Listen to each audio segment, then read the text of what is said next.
This podcast is being sponsored by the Rise Up Project. Trust the process. Pain is power.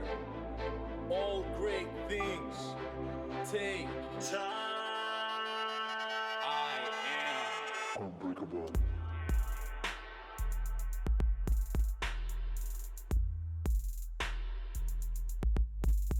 Unbreakable.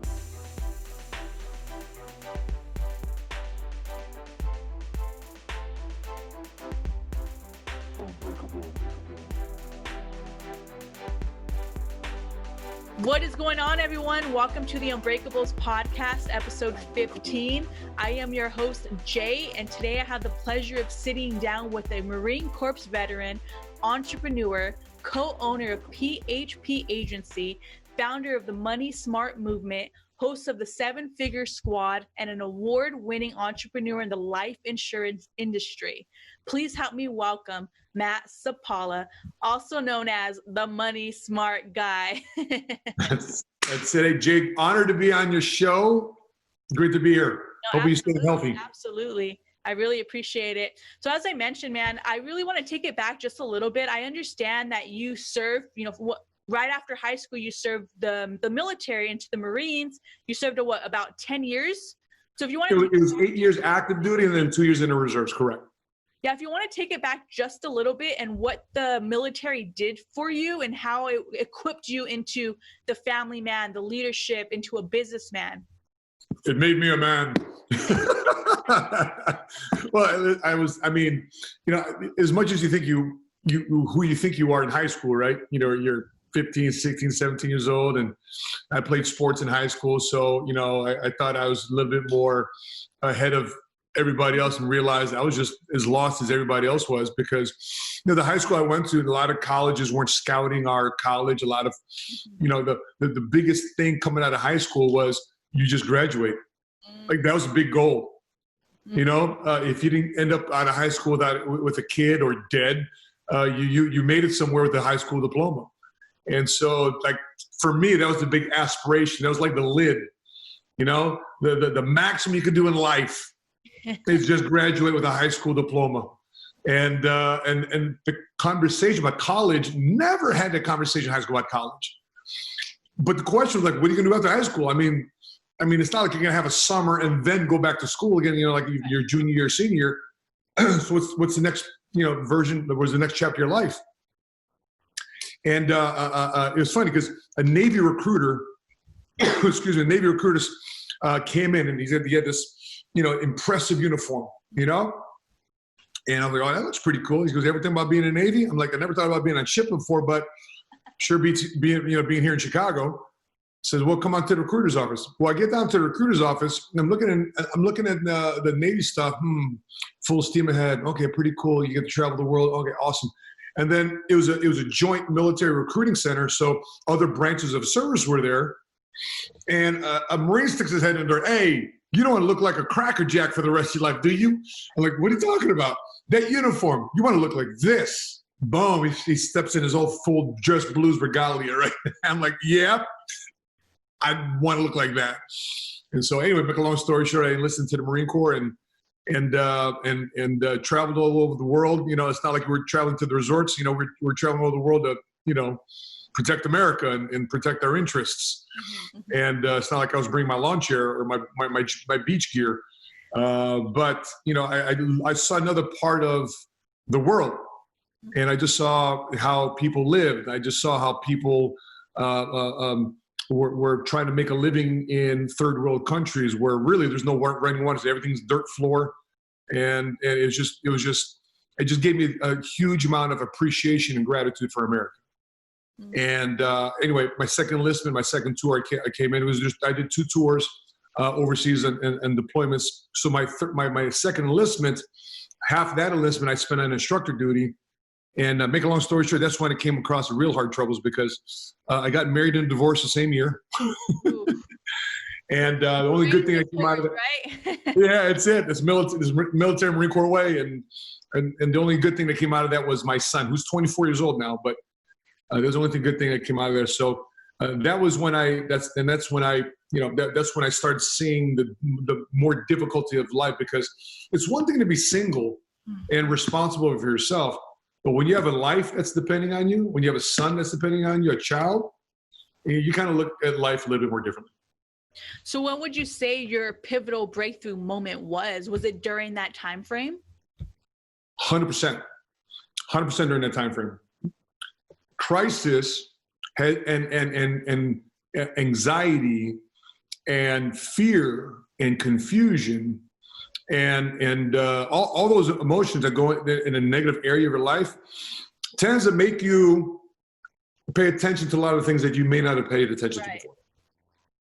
So what made you make the transition from the Marine Corps to PHP financial industry? It was before it was PHP, it was really the industry, because I got recruited like right outside the base. Mm-hmm. There's a mortgage company that does loans for homes, and then there was an insurance office. Okay. Insurance office a little bit further, but and the guys were on base like, hey, you can come over and you can do some loans, and we're your career after the Marines. We're like, oh, okay, never thought about doing anything after the Marines, but I have to make a decision because Jay, my job, I was in a special operations unit. I could not have a kid. Really? So yeah. So like, listen, Sapaula, listen, we need to deploy you. I mean, if you have a kid, you're unserviceable. You're no good to us. Right? So either you send your kid back to your ex-wife, because I was a resident. I was a residential parent. I had custody, and I spent a lot of money doing making sure that situation happened. Anyway. So these guys would say, you can make the same amount of money you had in the military with us doing loans. Mm-hmm.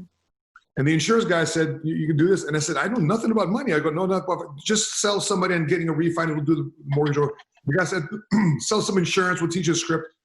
So really, I had two different choices, which is cool. But they were both involved in sales. And I realized I know nothing about in sales, but I need to learn a skill that's going to pay the bills. So when would you say that your first entrepreneur spark happened? Was it during that time frame once you got into sales? I wouldn't even say, I mean, quite frankly, it wasn't until about 4 years, no, about 6 years ago. Excuse me, I was having popcorn and coughing, not because of coronavirus.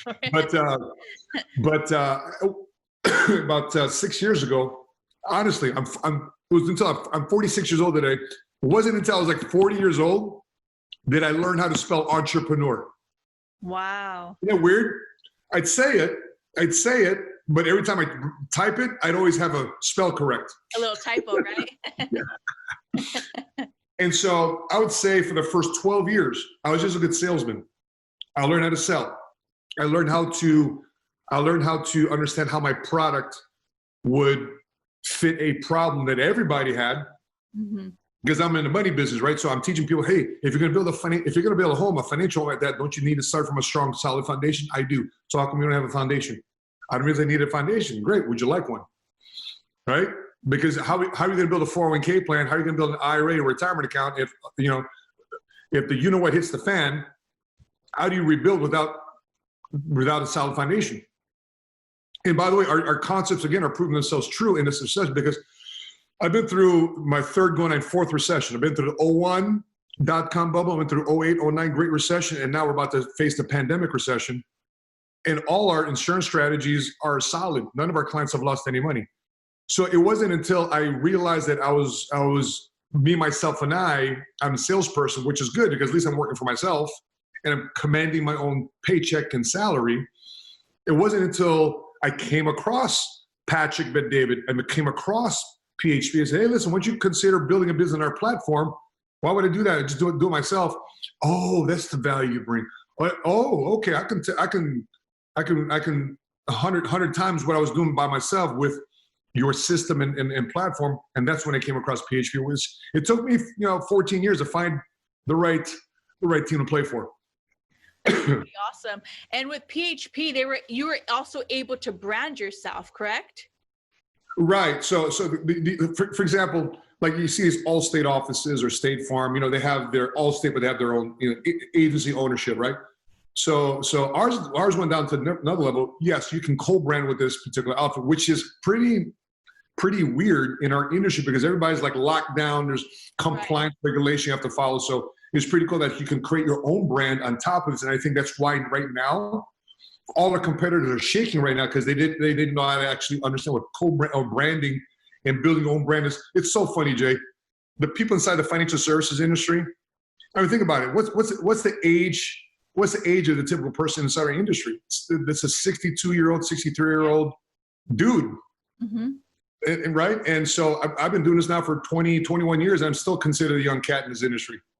Really? Right? So I got involved at 24, 25 years old. So it's been pretty interesting to see our dinosaur industry starting to evolve. So considering that you're in business also with your wife, what advice can you give our entrepreneurs that are watching who are starting a business, maybe with their partners or maybe just having that business relationship and personal life? Well, the opposites attract, right? Right. Obviously, by the way, it's my son back there. But thanks, handsome. Appreciate it. Say hi. Say hi. Say this is Jay. Hey, Jay. Oh, he's adorable. A little man right there. Yeah. So he's JoJo's number 4. That's number 4 right there. Out of 5 kids. 4 out of 5. My wife and I have 5 kids. So he's your youngest? He is the second youngest. Wow. He's the second youngest. My son's 24 years old. My daughters are 18, about to turn 19. And it's JoJo. No, he's 9. And then we have a 1-year-old who's 1. So, so you're barely started. Yeah. So this is that's why I just started. Right?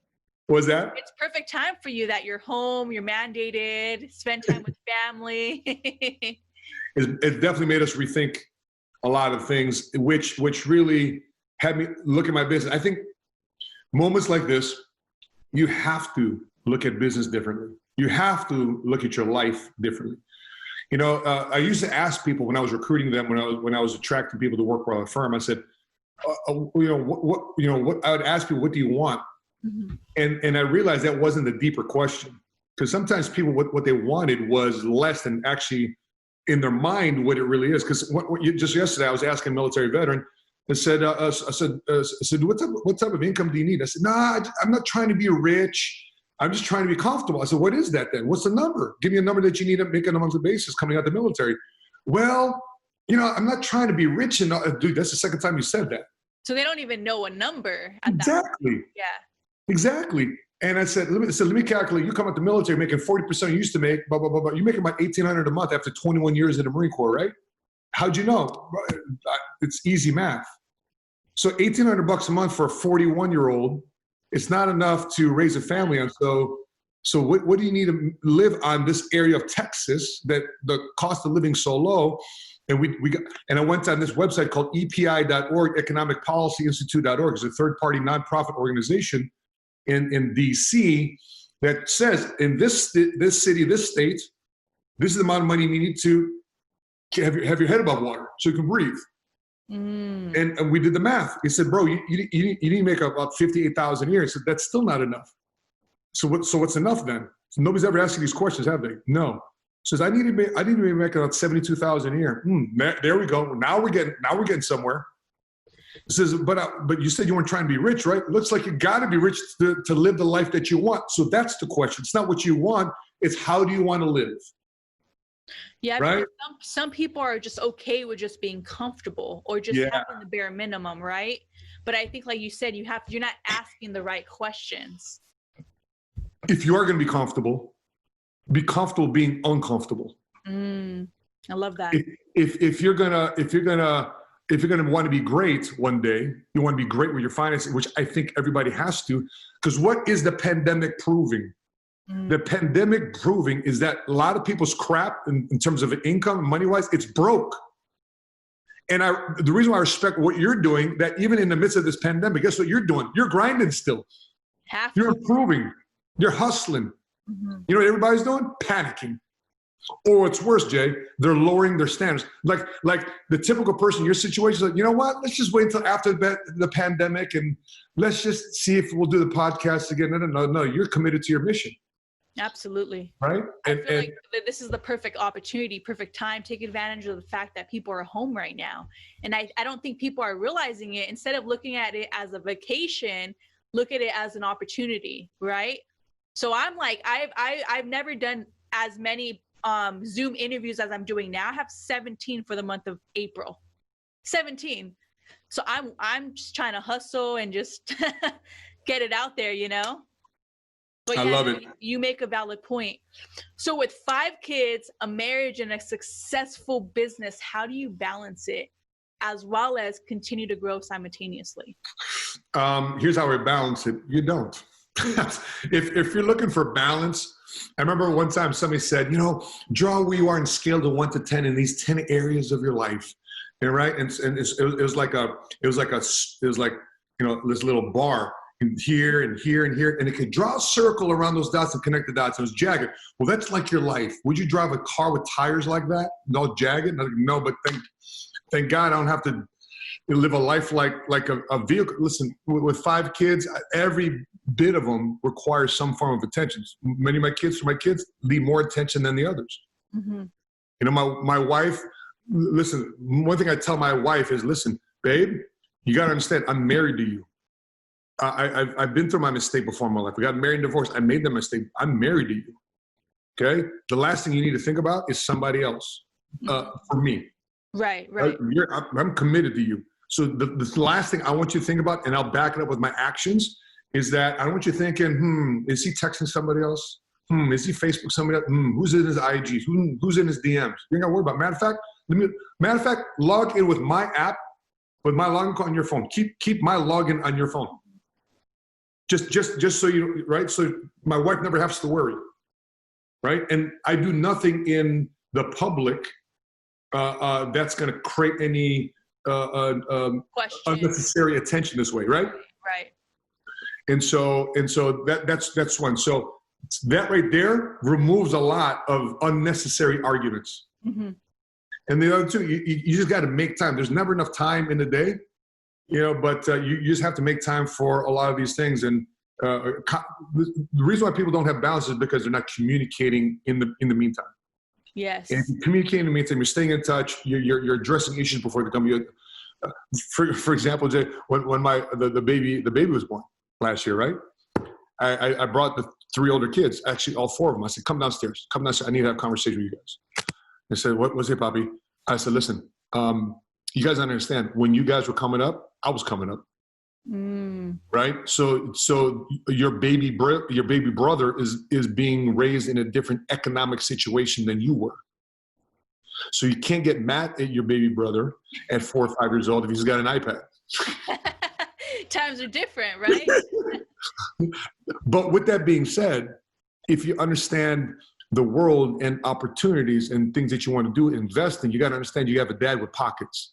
Now, I'm not just going to give you money. You got to come with me with a plan, but you got to know I'm your first bank. I'm your first application. With me, your credit score has been your word. It's not 800 or 750 credit score. To me, it's your word, and I'll help you. I'm an investor. Let's create something. So my kids know if they get off their butt, they're going to get their dad to support them financially. So through that process, they've been growing. They've been seeing the world differently. And that's how we create the interaction, communication, and supposed balance in our lives. I think that's really important. So like for couples that are out there that are in business, or like you said, just there's no such thing as balance.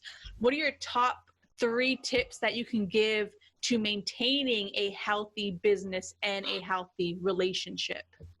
So when my wife and I first started dating, I literally threw the kitchen sink at her. This is what I'm about. This is the vision. This is where I want to go with my family. I want to marry a wife that understands I'm not the 9-to-5 dad, not the 9-to-5 husband. I'm not going to be home for dinner. By the way, with that being said, economically speaking, I'm going to give you a life that 10 men couldn't give you. Ooh, that's powerful. Right? Because that's how I'm wired. You got to understand, I'm not your common Joe, and I don't want anything hold me like, honey, come home already. Honey, come home already. Honey, come home already. By the way, Jay, lately since the pandemic, because our nanny, we sent home our nanny just to make sure she was COVID tested. And my parents are 79 and 74 years old. They're high risk. We sent them home. So my 2 layers of kid support, of babysitting has been gone the last 3 weeks.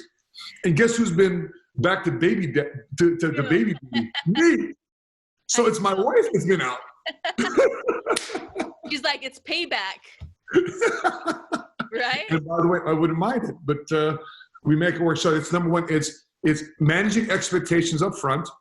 Mm-hmm. Number 2, make sure you make time for each other. Never stop dating. She is an appointment, right? She's an appointment that's immovable, irreplaceable. She has got to make sure that she feels special. In the book, 5 Love Languages, my wife's, yeah, right? My wife's love language is quality time and acts of service. So if I'm speaking my wife's language, I know that when I'm communicating with her, I'm hitting 100%. Right? So for example, last night we hit a goal. We got a $50,000 cash bonus, right? So I put up little candles at the dinner, and we ordered Sullivan's Steakhouse, and she had her wedge salad. I had my steak, whatever the case would be. The kids had their thing. I bottled wine from Breakers when we went to go see Donald Trump right before the pandemic broke out, and we celebrated that. Oh, here you go, baby. Happy goal setting accomplished. Right? Cheers. That's our date. Oh, baby, right? Awesome. No problem. But you ask her, who takes care of the baby when he gets up at night? You know what I tell her? Because listen, I don't know what's that to have a baby in your belly, but you had that baby in your belly for 9 months.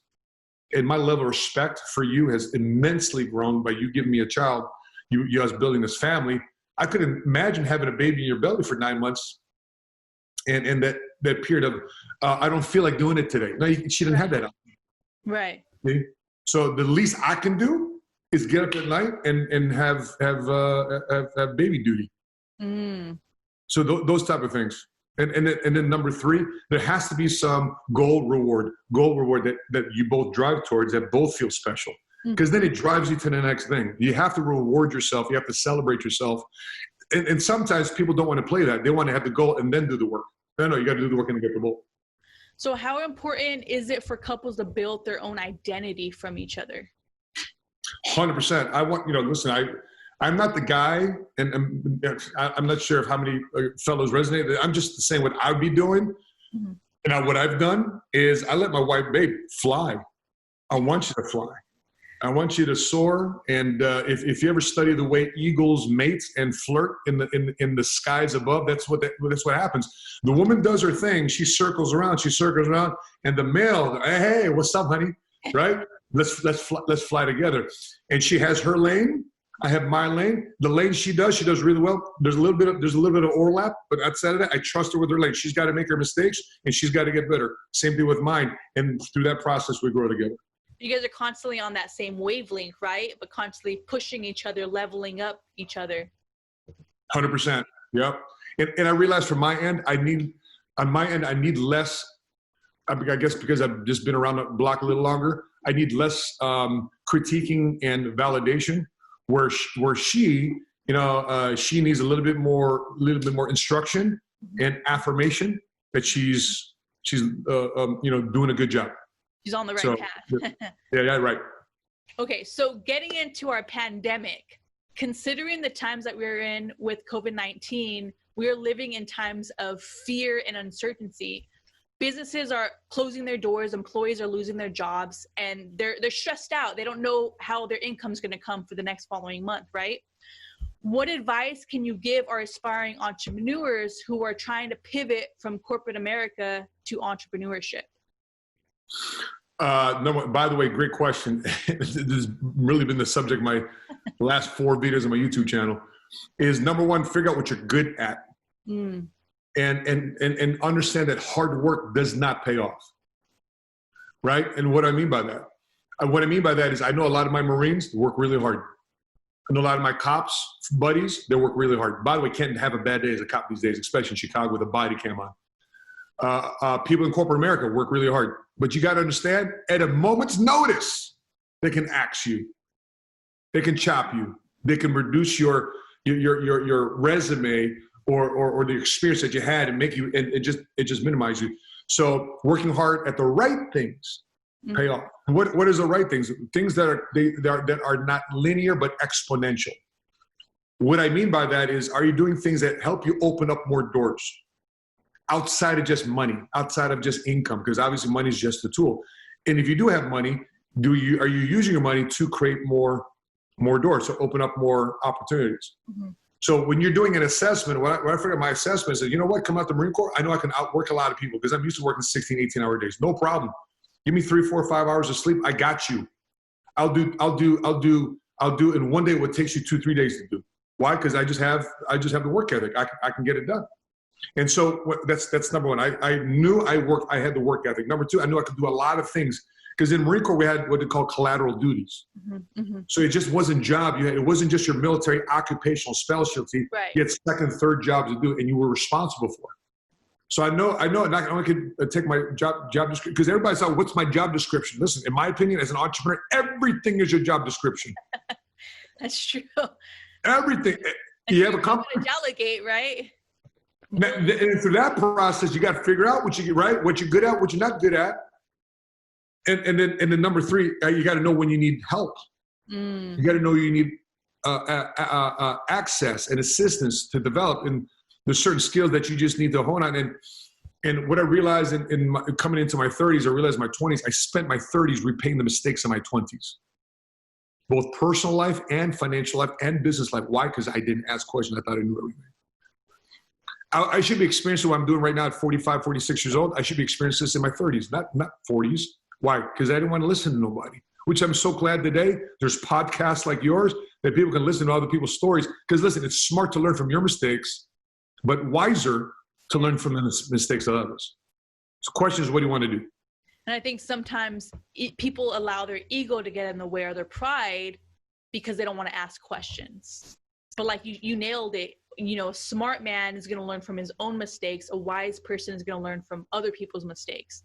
And right now, especially because we have the internet, we have so many available resources at our fingertips that there's so much opportunity. There's virtual mentors, right? Yeah. There's a lot of opportunity in that sense. 100%. I mean, just in the last 2 days, I've created 4 jobs. Wow. Yeah, we created 4 more jobs, and I created another 3 to start their own business. For example, a young man in my driveway this afternoon. He's cleaning my Rolls Royce. I said, "You need a job?" Yeah, and he brought and he's the brother of the guy that does my videos. Oh, no way. I'm just trying this out, right? I'm graduating high school virtually in 2 months. There you right? go. And he's asking, while he's washing my car in detail. He did a phenomenal job, by the way. Wait, did you post it on your story? Yes. Yeah, I saw that one. Oh, perfect. He's still in high school. Wow. And he's asked me, what should I do? I said, here's some things I'd be thinking about. I told him, I said, if you want to be, as I call it STEM, right? Science, technology, engineering, education, or math, or I called medicine. Add an L with L for legal. If you want to do one of those 5 things, go to college. But what do you want to do, though? I want to be in business. You don't got to worry about it then. And so what you got to do is go in business. You want to have an education, go in business. And so what I'd be doing with my IG, what I'd be doing, and you want to use my car, and your brother does my videos, you should create a shine video of you taking my car from before and after. Yep. And guys like me that follow me, like, dude, I want my car to look like that. Can I hire him? That's how you get your business started. Absolutely. There's right? So much content that he's able to create just around that, building a name for himself. Shoot, he's going to be the best car cleaner ever, the best car shiner, right? 100%. Mm-hmm. Right? And he's 17, 18 years old. And what am I doing? If you don't be those things, well, Matt, he's going to miss out on an experience of college and secondary education. What? So I asked myself, here's what I have to process. Is $100,000 worth it to be in student loan debt until your 40s and 50s? Not at all. That's what you have to process, correct? Yeah. I could attest to that too, because I'm a product of that. And trust me, everything that I'm doing now has zero experience into what I set out for. Wow. It's more passion. I'm doing this out of my passion, out of my heart. Mm-hmm. And I went to school, I have a 4-year degree, and it's literally sitting in a box. So that's why now I feel like, compared to what in the past couple of years, what society wanted is get the formal education, go to school, work the corporate ladder. But then what happens once you reach it? There's no fulfillment. Mm-hmm. I mean, not to everybody, that is, right? Yep. So I mean, I encourage everybody that's watching is to, fulfill your passion, your purpose, and to do the things that you truly want to do. Take the risk. I mean, every day, Jay, I see college graduates, people with master's degrees, people with PhDs, and my office applying every day. We do webinars 3 times a week. They're filled with people who have a master's degree driving Uber or used to drive Uber, because none of them feel safe driving Uber now. And it's sad and sorry. And they have to go back to school just to defer, right? And then they get their master's degree, and then they find out they're overqualified but underexperienced. It doesn't make sense. By the way, if I think there is a scam, people think that sometimes business is a scam. I think the biggest scam out there is colleges. Yes. I mean, think about it. They're nonprofit, tax-free haven. Their investments as a college in the endowment, the money that they make on their interest and dividends, tax-free because they're a nonprofit. The ticket sales, the concessions, the hot dogs, the popcorn, the sweatshirts, the gear, tax-free. Tuition, no taxes on that. So there's so many different things on the college campus that people they're not paying tax on. They're just really able to hoard. And what the heck do you have what do you have $1 billion endowment fund for if you're not endowing it? Right. And why does the cost of college keep ratcheting up when obviously the value is getting less and less? It doesn't make sense to me. Mm-hmm. Absolutely. So what would you say your top tips are on how to stay positive during this pandemic? Number one would be find a list of things that you're grateful for, right? Sometimes in the worst of times, you're actually in the best of times. I'm not here to be any biblical, but I just follow values and principles. And when I saw this guy named Paul in the New Testament write 60-80% of the New Testament from prison, right? That kind of tells you something. So life slowed down for him, and he was able to write, which today people call the Bible, and the Bible is the number 1 bestseller every year. Yes. But he wrote it from prison, right? Wow. And so, and that's number 1, gratitude. Number 2 is reassess the type of conversation you're having right now in this recession. And what are you naturally attracted to? Because the way I look at it, there's really 3 types of people. Number 1, sadly, their standards are getting lower. They're getting lazy, right? I'm going to wait for my stimulus check. I'm just going to wait on unemployment. I think the number is now 16 million people have filed unemployment. So, and 3 weeks ago, I said 6 million. 2 weeks ago was 10 million. Last week was 10 million. This week, 16 million. Wow. It's the biggest spike in unemployment claims in the history of America. So what happens is, am I being dependent on government, church, charity, handouts? So my standards are getting low. And then what's worse about this type of person, when things get back to normal, they're going to be the hardest to adapt to working again. Because they're just Netflix and chilling. Yeah. Right? Yeah, exactly. Instead of podcasting and growing. Love that. Right? Investing and growing, yes. Right? So that's the second type of person who's going through this is somebody says, you know what? I've been through some pain before, man. And thank God I adapted long time ago to anticipate anything financially. I went to the 01.com bubble. I went to the 08, 09 Great Recession. And I'm ready for this one, baby. Not only am I ready for this financially, where I'm soaring financially above it, I'm ready to move in the market and get something. I'm ready to make my millions in this opportunity. I saw that I lost a lot in the last one. I'm ready for this one. They're prepared. I'm prepared. Mm-hmm. They adjusted, they pivoted, and now it's going to pay off. Number 3, the person says, you know what?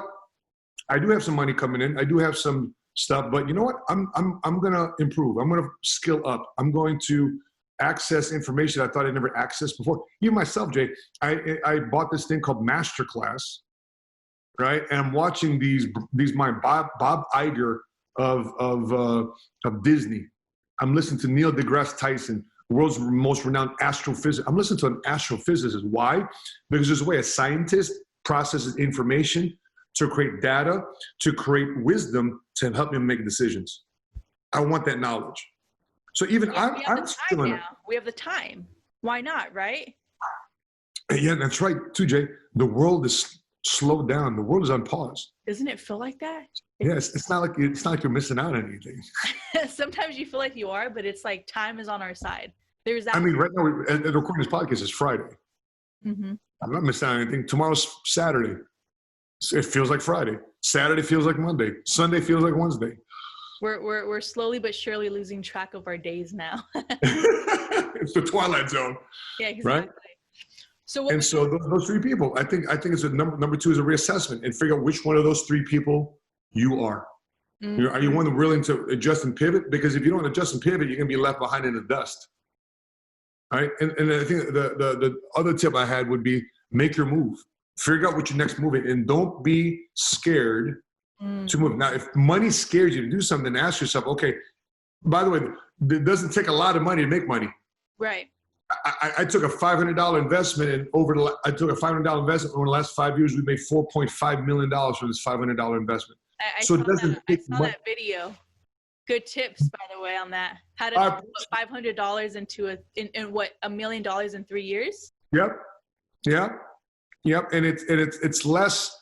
People think that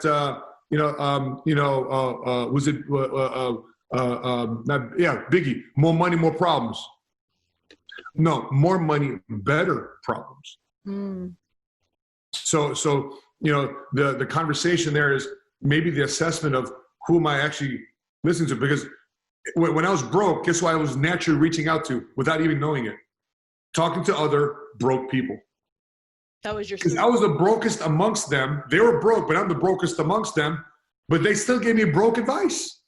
So I have to ask information and counsel from somebody who has what they call a proof of concept, not just in a year, not just 2 years. For me, in my opinion, it should be a body of work.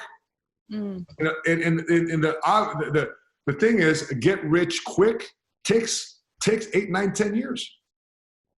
If it lasts, to me, get rich quick in a year, it's a flash in the pan. But if you want to get rich quick, it takes about 8, 9, 10. If you want that rich to last, not just quick, but you want it to last. Absolutely. So out of all entrepreneurs, thought leaders, and greatest minds that you have sat down with, what would you say your top key takeaways are? Okay, so obviously my main mentor is Patrick Bet-David, host of Valuetainment. He said, I said, Patrick, what evolution am I in business? He said there's 4 different types of people. He said, number one, if you want to be an entrepreneur, you have to consider yourself good at sales. You got to learn how to sell an idea, sell a product, sell a concept. So you got to be a sales leader. Number 2, then you become a sales manager, right? You teach other people how to be good at sales. Number 3, then you become a business owner, right? Here's how you sell this burger. Here's how you sell this widget. Here's how you sell this service. Right. And then become a business owner, right? And then number 4, you evolve into the 4th phase, which is then CEO, right? And then you have to figure out what type of CEO you are. Are you a wartime leader CEO or you're a peacetime CEO? Steve Jobs was of wartime. Tim Cook is peacetime. They're both effective. Right. Tim Cook would have ever had been a peacetime had not been for the original one who goes to war, which is Steve Jobs. So that would be for my main mentor, Patrick Bet-David. He constantly, and I'm blessed to be mentored by him several times a week. Sat down with Chris Gardner, Pursuit of Happiness. His was just constant. What do you do, and what I need to do it the same way too as well. That's his thing. What are you doing? Obviously, your life is better than mine. So what are you doing, and can you show me how to do it? And he's willing to learn. That's Chris Gardner. That was his pursuit of happiness. President Bush, sat down with President Bush last August. My biggest takeaway from him was his love of America and his love of entrepreneurship, which is handed down through the generations through Prescott Bush. So, for him, I realized it takes one person in a generation to change that generation forever. Right. So his great grandfather, Yale graduate, and from then on, all the Bushes became Yale graduates. And in Yale, you had to go through and play a sport. That was handed down to him. His father, George Bush, handed down. I served under him in the Marines. He served in the military, went to Yale. This style of leadership, and their family is go out and make your money, make your millions, and then devote your life to public service. That's President Bush. Kobe Bryant, the late Kobe. By the way, I have his jersey right here. The late Kobe Bryant. You know, this is his rookie jersey. Kobe. Yeah, Kobe. You know, I'll say this because you know, right next to the Kobe jersey, I got the Michael jersey. That's awesome. Right. So I'm Chicago, so I'm not going to jump on the Kobe fan from a Lakers standpoint because I can't say I was a Kobe fan. I was obviously a Jordan fan, but I'm a fan of Kobe as a man, as an entrepreneur, as a leader, a person that went through the pit that learned how to come back up, right? In not only his personal life, but his professional career. Because against Utah, he shot 4 or 5 air balls as a rookie. Give me the ball. 4 or 5 air balls in a row. What? We lost the playoffs because he shot air balls. But what did he do that summer? Worked on his legs. He said, my legs were dead. What I learned from him is work ethic to the 10th degree, 100th degree. He was willing to outwork anybody. Him and Allen Iverson got together, both drafted in the same draft class. He says, Allen, what are you doing? Allen says, I'm going to the club. Allen says, what are you doing? I'm going to go work out.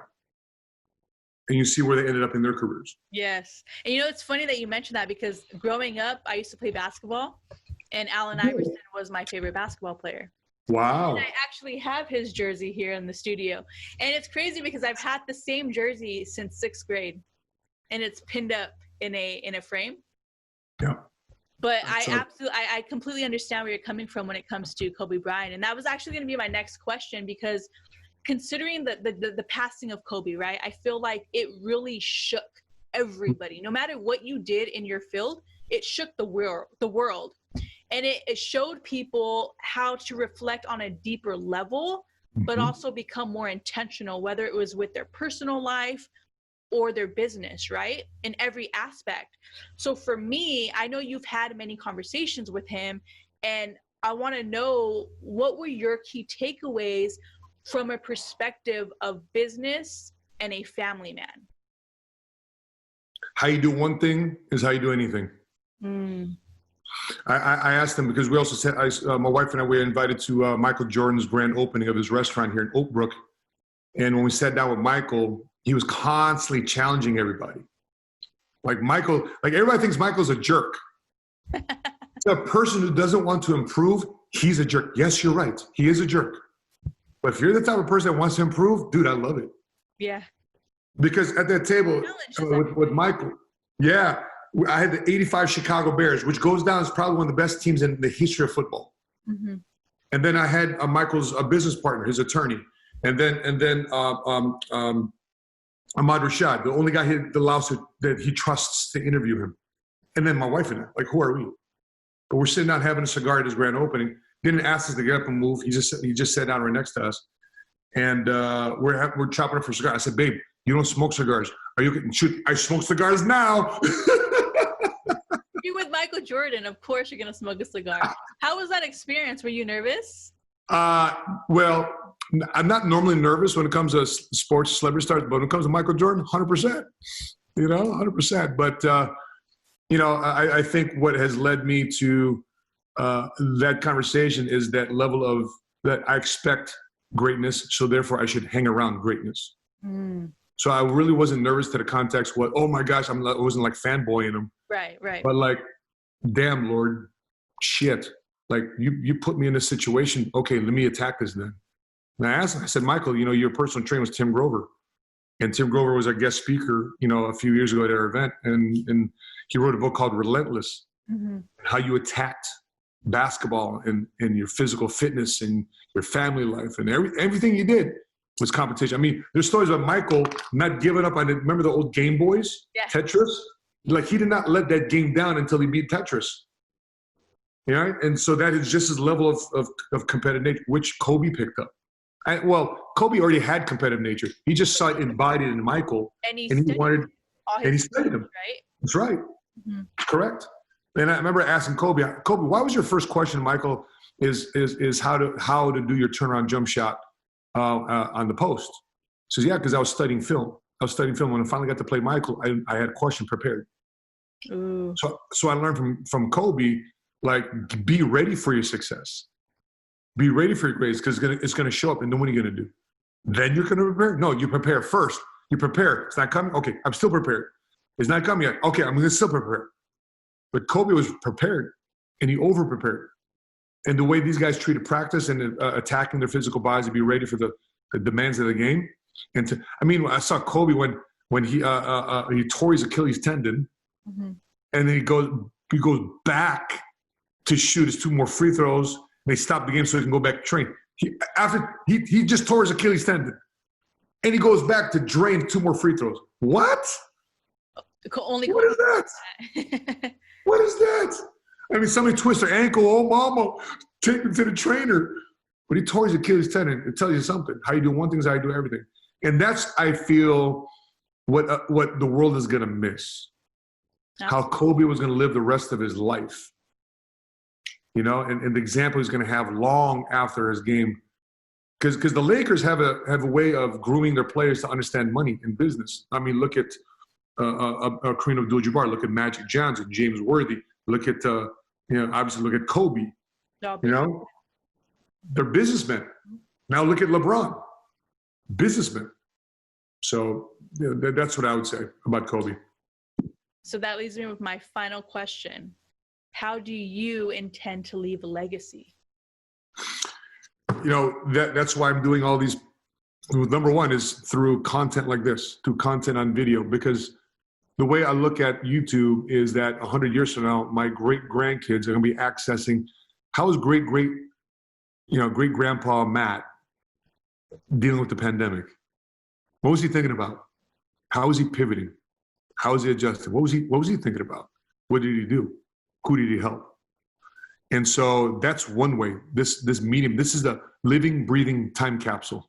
Mm. And right now, my great-grandkids listen to the sound of my voice in April of 2020. And it's April of 2120. During this pandemic. On the moon.